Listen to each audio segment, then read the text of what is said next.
Greetings, podsters and podlars, and welcome to Cazza and Tracy Talk Gavin and Stacey. I'm Tracy. And I'm Caroline, but also Cazza. And we are here to work out what's occurring in Season 3, Episode 3 of Gavin and Stacey. So to remind you what's in this episode, let's begin with Tracy's Pracy. Again, it's pretty simple this week because it's all about a boys' trip to Wales led by Smithy to see Gavin. In the opening phone call between Gavin and Stacey, we learn that Stacey thinks she's pregnant and the happy couple make a plan to get a pregnancy test together later that day. Then, through a networked series of phone calls between Gavin and Stacey, then Gavin and Smithy, and then Stacey and Nessa, we also learn that Nessa has sent Smithy a text which says, "Hope you're okay." Smithy is completely weirded out by this. Meanwhile, in Barry, Bryn's making preparations for the arrival of the boys who will mostly be staying with him in his newly constructed bachelor's pad. The boys arrive and after a few warm-ups at Bryn's, they convince him to join them on a night out. The boys go one way, Stacey and her friends go another, but they meet up. Fingers and Louise are reunited for the first time since Gavin and Stacey's wedding, as are Smithy and Nessa, and Stacey's got a pregnancy test. Gavin and Stacey disappear to do the test, which is negative. Through Stacey's reaction, Gavin finds out that Stacey hasn't been on the pill for a year, and the episode ends with Stacey asking, "What if I can't have children?" So that's the basic outline of what happens, but what was this episode about, do you think? It's a great episode, isn't it, this one? It is, yeah. So good. I've kind of written, my notes say merriment and chaos, just that there's a lot of laughs and craziness and chaos and it's all, like you say, it's the Gavin and Stacey universe, bringing some of it via Essex into Barry. But then there's these two ongoing plot points, which is Gavin and Stacey trying for a baby and Smith and Nessa's relationship as well. It's like the other episodes. The plot's slowed down a bit, but the characters are completely in their element. Yeah. Yeah. So we've been talking about whether we still love Gavin and Stacey or whether, as rewatchers often do, they make us cringe. Anything in this episode that does that for you? No notes this episode. Like I don't think there's anything that's problematic beyond, what's meant to be problematic, and I think it's really good. Same. I feel like it could all still happen today, including poor Bryn having too much to drink. Like everything was just no notes. Didn't have a single problem with it. I thought it's such a good episode. No notes, production team. Yeah. And what's happening in the way of character development?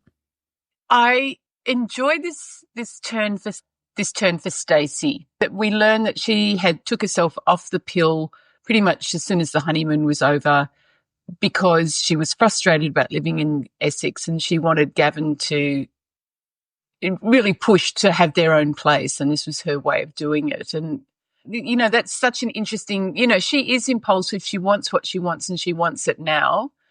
And it is, stressful living with your in-laws, and I kind of get it. But there's that whole hurt thing that Gav says, "Well, why didn't you tell me that?" That's full on. Yeah, so for me, I feel like this is an episode everyone's sort of taking a deep breath before it all kicks off for the rest of the season. And Smith is getting more and more confused by Nessa. The big one is for Gavin and Stacey. They've decided they want a baby, but things aren't going according to plan. Yeah, I love the whole Smithy being weirded out by Nessa's text and all that sort of thing, because it's so innocuous. And that whole constructed telephone where it cut between the conversations, so you got the whole story, and then it ends with Bryn and Gwen carrying the waterbed, and it's ended with the others saying, "Oh, Bryn's so excited."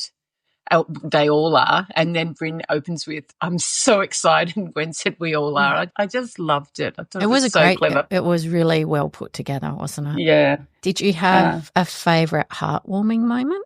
Stacey's confession at the end, where she just raced through why she did what she did, ignoring Gavin's pain, and went straight to the crux of it, which is this huge fear that she couldn't have a baby. And so he had that double whammy of having to deal with, "Oh my God, you lied to me, but oh, look how much pain she's in and what a worry she's in." I thought it was so good. Yeah, it was a nice twist with lots of layers I also really liked Dino's character. I felt like he's completely authentic, as they say. You know, he's learning Welsh because they're going to Wales. He's just fully joining in. I really liked having him along for that ride. Is this the bit where Smithy assures Pam and Mick that Dino won't be on his own unsupervised? It is. No, it's this one. It's this one. I love that line. Me too. And Smithy suddenly, I don't know, it was another sense of Smithy being the grown-up because he had this childlike friend, him saying, I'll say this as I say to all my other people that I do work for, he will never be unsupervised. I will always be present when he's present. Yeah. Good on you, Smithy, growing up. So that sort of leads into your favourite joke or scene, because that is mine. What's your favourite joke?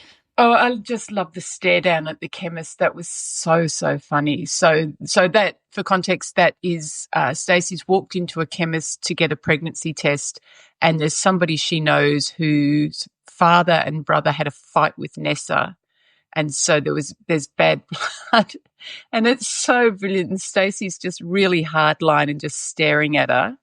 How's your father? How's your brother?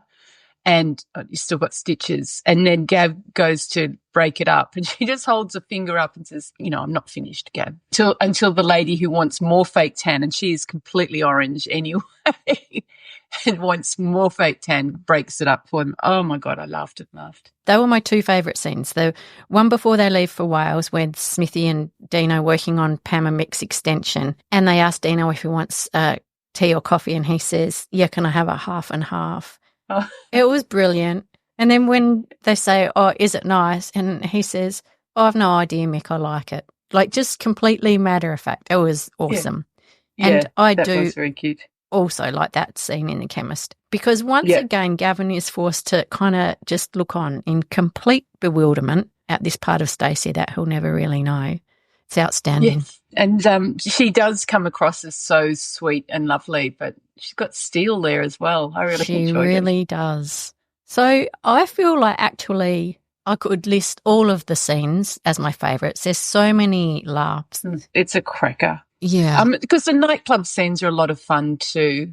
Seeing Bryn get absolutely wild. I think there's a line where Budgie says to him something like, what's your favourite song? And Bryn can't hear a word he's saying, so he just goes, yes, and then just dances off crazily, and then is so sorry as he's puking outside the nightclub. Oh, his remorse and his regret are so spot on. They're so good when it's like, I don't even know who I am. Yeah. And all that setting up too for the boys to come and stay, going to the trouble of finding a page 3 girl to pin up on the wall for them, and him and Gwen just kind of looking at he wasn't sure if he should show Gwen it, but he does, and they both got their eyebrows up. It's just something for them to look at. And the cereal and the fry. And there's a fantastic scene where he's stressing about the breakfast cereals, and Ness says, why don't you cook them a fry-up? And he says, well, of course I'm doing them a fry-up, but it's a continental. And she's like, oh, don't raise your voice at me. Oh, so funny. That's down at Marco's van. That's really good too when they're talking about the cereal, because also that happens to me all the time. I used to love buying those variety packs, but then you are always left with the Wheat Bix or something. Very strange. We're up to that part of the show already where we ask each other a question to see how well we've been listening. I'm just looking at the question I've written down, and now that I see it, I do actually remember that scene, but I wouldn't have remembered it if I hadn't written it down. I think actually that is partly to do with this episode, because there's so many scenes kind of sketches rather than part of the narrative. So they sort of don't necessarily attach themselves to this show, but rather just they're kind of part of Gavin and Stacey's world. Anyway, did you think of a question for me? Go on, do yours first. All right, okay. I'm intrigued by this scene. Okay, well, my question is, when all the boys arrive from Wales and Bryn's in his house with them all, he tells Gavin and Smithy that he feels like someone, and it's a famous character from literature. Do you remember who it is? Oh, no. Feel like? Yeah. Oh, no, I do remember it. Fagin. It is Fagin. Yeah. And Gavin's Oliver Twist and Smithy is the Artful Dodger. I wrote down a second question. Go on. And again, I never would have remembered if I hadn't written it down, but it made me laugh.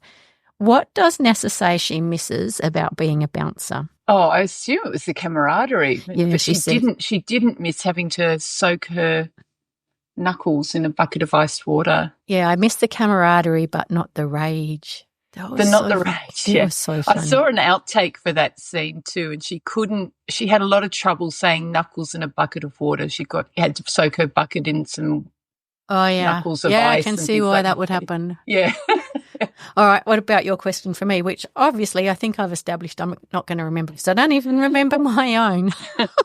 Okay, well, in more of Nessa's shameful treatment of Gwen, she dumps Neil the baby on Gwen, even though Gwen did have plans and she had a couple of options. So can you remember her options and who they were with, her friend? Oh, my gosh, there's a lot going on in there. Well, one of them was to go to the cinema. I can't remember the names of any of the friends. And one of them was like maybe just to go to the bingo or something like that. Yeah, that's exactly right. So her friends are Elaine and Janet. Oh, so I reckon you get a point for that. Yeah. But because we never ever see Gwen's social circle. I don't think we ever meet them. We don't. We don't see very much about Gwen at all. I was thinking about that the other day. Yeah. But it is nice that she has got friends that she goes to the pictures and bingo, because sometimes I worry for her. But she's got friends. Yeah, and I actually thought then she was going to stick up for herself and say, sorry, I can't. I'm going out. But she just kind of said, oh, all right then. Well, she loves that little baby, and that baby, true. Again, what a scene stealer. Yeah. Oh, my God, it's so good the way he just lets all the cast members just carry him around and do jokes. Well, and he's at that perfect baby age when the cheeks are just, so perfect. Yes. Yes. Cluck, cluck, yeah, cluck.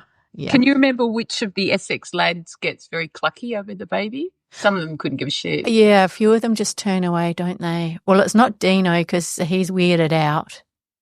But I can't remember which one it is. Dirtbox. Yeah, I remember him getting quite, it was nice.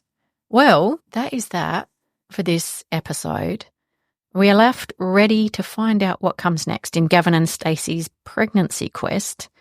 Possibly, I don't know, there weren't that many hints, but I guess there'll be further developments in Smithy and Nessa's relationship. So I'll talk to you next time, Kazla. Okay, thanks, Tracy. Bye. Bye. I forgot to call you Tracelar. That's all right.